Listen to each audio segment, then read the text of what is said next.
বাংলাদেশের ইতিহাসে রাজনীতিবিদদের মধ্যে সবচেয়ে বেশি সৌভাগ্যবান তারেক রহমান, যার বাবা রাষ্ট্রপতি এবং একই সাথে মা প্রধানমন্ত্রী। মানে এই রকম বাবা মা উভয়ের রাজনৈতিক লিগালিটি নিয়ে রাজনীতিতে আগমন করা সৌভাগ্য বাংলাদেশের ইতিহাসে কারো এখন পর্যন্ত হয় না, সামনেও সম্ভবত এই সুযোগ আর কারো হবে না।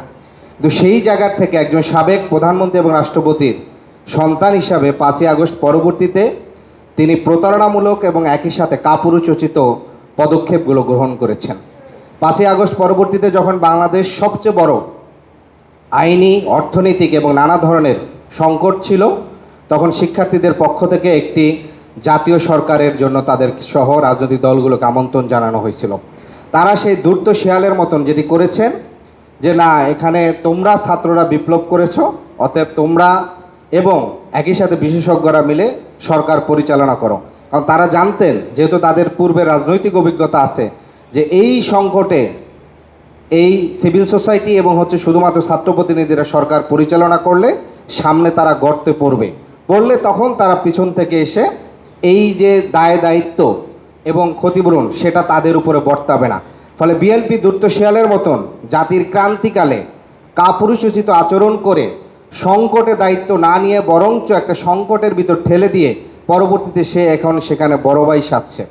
দ্বিতীয় যে প্রতারণামূলক আচরণটি করেছেন সেটি আমাদের একটু পূর্বে বলেছেন যে আমাদের খমিনি ভাই জনাব আসিফ নজরুল স্যার।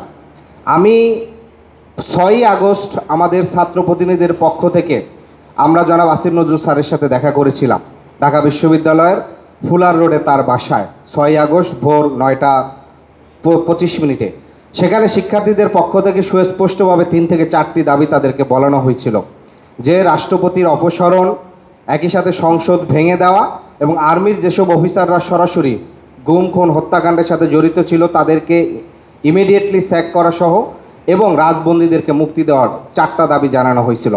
সেক্ষেত্রে 3টি দাবি পরবর্তী দুপুর 12টা বা 3টার ভিতরে সরকার বা ওই সময়ের সেগুলো মানা হয়েছিল। বিশেষ করে সংসদ ভেঙে দিয়েছিল এবং একই সাথে আর্মির তখন যে কুখ্যাত অফিসার জিয়াউল হাসান সহ তাদেরকে অপসারণ করা হয়েছিল এবং রাজবন্দীদেরকে আমরা দেখেছিলাম ধারাবাহিকভাবে মুক্তি আসছিল।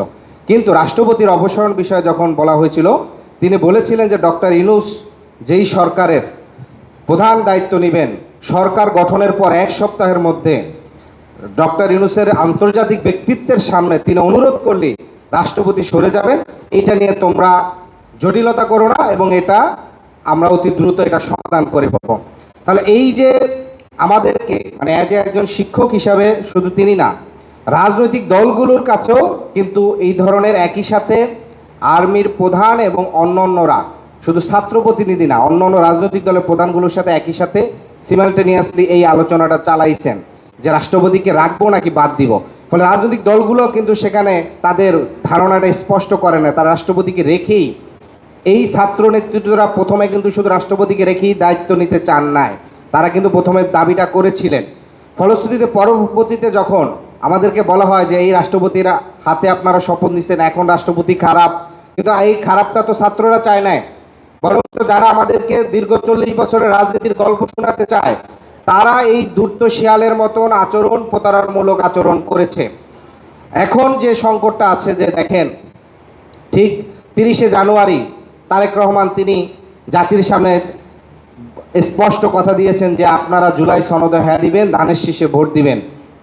আজকে আমরা দেখি ঠিক নির্বাচনের সরকার শপথ নেওয়ার পরই বিএনপির স্থায়ী কমিটির এখন বর্তমান আমাদের মাননীয় স্পিকার তিনি সুস্পষ্ট বলছেন যে আমরা যদি রাজি না হতাম তাহলে তো ভোট হতো না। এই যে আমরা রাজি না হলে ভোট হতো না, তার মানে তারা ইচ্ছা করে এই প্রতারণামূলক অবস্থান নিছেন।